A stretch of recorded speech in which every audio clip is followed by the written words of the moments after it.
नमस्कार, मैं हूं रंजीत झा और आप देख रहे हैं दी समाचार एक्सप्रेस। यूजीसी रूल्स 2026 केस में एक के बाद एक नए मोड़ आ रहे हैं। हम बारी बारी से हर एक अपडेट आपके सामने रख रहे हैं।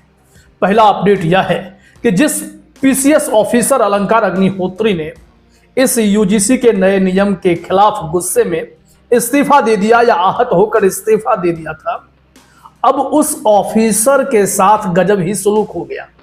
योगी सरकार ने अलग ही खेल कर दिया है। आगे हम डिटेल में बताते हैं, लेकिन जो खेल हुआ अब उससे सवर्ण समाज और भी आहत हो गया है। लिहाजा दूसरा अपडेट यह है कि यूजीसी मुख्यालय को सवर्ण समाज घेरने के लिए निकल पड़े हैं। एहतियातन यूजीसी हेडक्वार्टर की सुरक्षा बढ़ा दी गई है और वहां भारी पुलिस बल की तैनाती कर दी गई है। तीसरा अपडेट यह है कि भारतीय जनता पार्टी के भीतर ही इस यूजीसी नियम के खिलाफ विरोध शुरू हो गए हैं। लेकिन मजे की बात यह है कि इस मामले में ना तो शिक्षा मंत्री का कोई बयान है, ना प्रधानमंत्री, ना ही गृह मंत्री का, जो चर्चित चेहरे हैं, उनका कोई बयान नहीं है। चौथा अपडेट भी जान लीजिए। बार काउंसिल ऑफ इंडिया के चेयरमैन जो हैं, भाजपा के सांसद हैं मनन मिश्रा जी, उन्होंने इस नियम के खिलाफ हल्ला बोल दिया है। उन्होंने यूजीसी पर गंभीर सवाल खड़े कर दिए हैं। तो चलिए, इतनी सारी बातों को डिटेल में भी समझना जरूरी है। सबसे पहली खबर यही कि योगी जी ने क्या खेल किया। इसके लिए पत्रकार अभिषेक उपाध्याय हैं, उनके ही हम लोग एक्स हैंडल पर चलते हैं। वहां एक नोटिफिकेशन भी आपको दिखेगा, आप भी अपने स्क्रीन पर देखिए। उत्तर प्रदेश शासन का यह कार्यालय से निकला हुआ आदेश है, नोटिफिकेशन है। इसमें क्या कहा गया है पता है? कि जिस पीसीएस ऑफिसर ने इस्तीफा दिया है, उसका इस्तीफा स्वीकार होने से पहले हम उसे निलंबित करते हैं। यहां पर वही है कि सिटी मजिस्ट्रेट अलंकार अग्निहोत्री निलंबित किए गए हैं। योगी सरकार ने अनुशासनहीनता का आरोप जड़ते हुए उन्हें निलंबित किया है, जो उस नोटिफिकेशन में लिखा हुआ है, उस आदेश में है। सिटी मजिस्ट्रेट अलंकार अग्निहोत्री पर जांच तक बिठा दी गई है, उन्हें शामली अटैच किया गया है। योगी आदित्यनाथ की सरकार ने शंकराचार्य के बाद अब अलंकार अग्निहोत्री के विरुद्ध युद्ध छेड़ दिया है। कारण क्या हो सकता है कि शंकराचार्य ने उनसे फोन पर बातचीत कर ली और कहा कि आपने बहुत अच्छा काम किया है।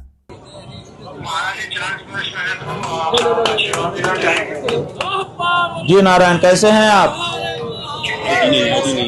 हम लोगों के मन में दो तरह की प्रतिक्रिया आपके समाचार सुनने से हो रही है। एक तो दुख हो रहा है कि कितनी लगन से आपने पढ़ाई लिखाई की होगी, तब जाकर के इस पद पर आप आए होंगे। आज एक झटके में आपका पद चला गया। लेकिन दूसरी तरफ आपने जिस तरह से सनातन धर्म के प्रति, सनातन धर्म के प्रतीकों के प्रति अपनी गहन निष्ठा का प्रदर्शन किया है, उससे पूरा सनातनी समाज आह्लादित है और आपका खूब खूब अभिनंदन करता है। हम चाहते हैं कि आपके जैसे निष्ठावान लोग सनातन धर्म की सेवा में और आगे आएं। जो पद सरकार ने आपको दिया था, उससे बड़ा धर्म के क्षेत्र का पद हम आपको देने के लिए प्रस्ताव करते हैं। अब समझिए कि योगी जी क्या कर रहे हैं। इससे पहले यही योगी सरकार मणिकर्णिका मामले में एआई का झूठ बता दिया था और एफआईआर करा डाली। एक डरे हुए व्यक्ति की सबसे बड़ी विशेषता यही होती है कि वो सबको डराना चाहता है। ये बातें अभिषेक उपाध्याय ने अपने ऑब्जर्वेशन में कहा है। इस नोटिफिकेशन को साझा करते हुए पत्रकार नरेंद्र नाथ मिश्रा ने भी गंभीर टिप्पणी की है। उन्होंने कहा है कि बरेली के सिटी मजिस्ट्रेट अलंकार अग्निहोत्री को उत्तर प्रदेश सरकार ने सस्पेंड किया। अधिकारी ने यूजीसी कानून और शंकराचार्य विवाद मसले के विरोध में इस्तीफा दिया था, लेकिन इस्तीफा स्वीकार करने से पहले उन्हें सस्पेंड किया गया। क्या अब उन्हें डिसमिस भी किया जाएगा? ये खबर चर्चा में आ गई है। अधिकारी महोदय बरेली ने वार्ता के लिए बुलाया था। करीब 45 मिनट तक मैं बंधक था। फिर मैंने तुरंत ही दीपक पांडे जी सबके साथ में थे, उनको कॉल किया कि मुझे बंधक बना के रखा हुआ है, मुझे बंधक बना के रखा हुआ है। जब मैंने इनको कॉल कर लिया और डीएम साहब को और कप्तान साहब को बता दिया, तब तुरंत आनंद पानंद में लिया गया कि उनको छोड़ दिया जाए। मैं डीएम सर के आवास के अंदर बंधक था। बहुत देर तक, और ये प्लानिंग चल रही थी कि रात भर मैं बंधक रहूं और किसी तरीके से रात भर यहीं इसी आवास में पड़ा रहूं। लिहाजा जो दूसरी रिपोर्ट है वो खबरों में आ गई। जरा आप अपने स्क्रीन पर आज तक के इस हेडलाइन को देख लीजिए कि कैसे यूजीसी मुख्यालय के बाहर पुलिस सुरक्षा बढ़ाई गई है और सवर्ण समाज आज व्यापक आंदोलन करने के मूड में है, तो यूजीसी हेडक्वार्टर का ही वो घेराव करने जा रहे हैं। ऐसे में खबरें काफी तेजी से तूल पकड़ रही हैं। कई अपडेट आप जानते हैं, शंकराचार्य का फोन पर उसी अलंकार अग्निहोत्री से बात करना भी कहीं ना कहीं योगी सरकार को नागवार गुजरने लगी हो। लेकिन इस मामले में अब लोगों ने जबरदस्त विरोध करना शुरू कर दिया है। परवेज अहमद इन्होंने लिखा है कि यूपी की सत्ता शक्ति अफसर पीसीएस अलंकार अग्निहोत्री को निलंबित और रात में सरकारी घर खाली कराकर सपा काल में पीपीएस एक्स शैलेंद्र सिंह इस्तीफा वाली कार्रवाई की पुनरावृत्ति कर रहे। शैलेंद्र सिंह को व्यक्तियों का समर्थन था, समाज का नहीं। अलंकार को धर्म गुरु और समाज के बड़े हिस्से का समर्थन मिलता दिख रहा है। देखिए परिस्थितियां कौन सा मोड़ लेती हैं। इसी कड़ी में पत्रकार अभिषेक उपाध्याय ने अलंकार अग्निहोत्री से बातचीत की। उन्होंने बताया कि उनके साथ कितना गंदा सलूक किया गया है। उन्हें कहा गया है कि ये पंडित पागल हो गया है। मीडिया में मैसेज पहुंच चुका था, लखनऊ से उनको कॉल आया जो मेरे लिए बोला गया पंडित पागल हो गया है, स्पीकर फोन पे दे, और कप्तान साहब ने जाके बोला कि अभी अरे आप स्पीकर फोन पे सब सुन रहा है। इन्हें आरोप लगा कि इन्होंने खुद कहा कि हमें घंटों बंधक बनाया गया। लेकिन अभिषेक ने जानकारी दी ही के हवाले से कि ये बता रहे हैं कि मुझे यूपी छोड़ना पड़ेगा, मेरे लिए खतरा है। मोदी जी से वो कह रहे हैं कि यूपी में राष्ट्रपति शासन लगवाओ।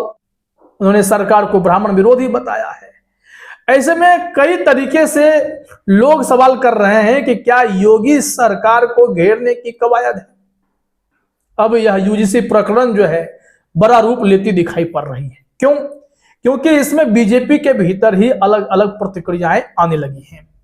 प्रभाकर कुमार मिश्रा जो लॉ बीट की रिपोर्टिंग वर्षों से कर रहे हैं, उन्होंने मनन जी का वही बयान साझा किया है जिसमें मनन मिश्रा कह रहे हैं कि बीजेपी के राज्यसभा सांसद और बार काउंसिल ऑफ इंडिया के चेयरमैन मनन मिश्रा बोल रहे हैं कि पता नहीं यूजीसी के अधिकारियों ने क्या सोचकर ऐसा फैसला किया।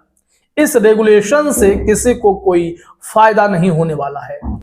अब देखिए ना सिर्फ बार काउंसिल ऑफ इंडिया ने बल्कि भाजपा के ब्राह्मण mayor doctor Umesh Gautam city magistrate अलंकार अग्निहोत्री के घर पहुंच गए और उन्होंने फिर वहां बातचीत की। मीडिया से उन्होंने कहा कि देखिए यूजीसी नियम जो आया है इसका विरोध करना चाहिए और इसमें उचित बदलाव कराए जाने चाहिए। बताएंगे यूजीसी कानून को कैसे मानते हैं? ये अच्छा कानून है, ब्राह्मणों के खिलाफ है या पक्ष में है? नहीं, यूजीसी का जो कानून लाया गया है उसमें कमियां हैं और उन कमियों को निश्चित रूप से उसका विरोध कर उसको ठीक कराया जाएगा। बिल्कुल ठीक कराया जाएगा। हालांकि इस मामले में लोगों की राय अलग अलग है। अब तय सुप्रीम कोर्ट को करना पड़ेगा कि यूजीसी को और भी क्लैरिफाई करके लिखना चाहिए या नहीं, या सिर्फ वो जनरल कैटेगरी को छोड़कर ही आगे बढ़ना चाहते हैं। तमाम ऐसे सवाल अभी भी बरकरार हैं, इसका जवाब तलाशा जा रहा है। मामला सुप्रीम कोर्ट में है। इस नियम की संवैधानिकता को सुप्रीम कोर्ट में चुनौती दी गई है। देखना यह होगा कि क्या निर्णय आता है। क्या सीजीआई सूर्यकांत इस केस की लिस्टिंग करेंगे? क्या वाकई में यूजीसी का यह नियम रोल बैक करना पड़ेगा? तमाम पहलू पर सवाल अभी बाकी हैं, विवाद गहराता जा रहा है। तो देखिए होता क्या है। फिलहाल इस वीडियो में इतना ही। आप तमाम साथियों का हमसे जुड़ने के लिए बहुत बहुत धन्यवाद।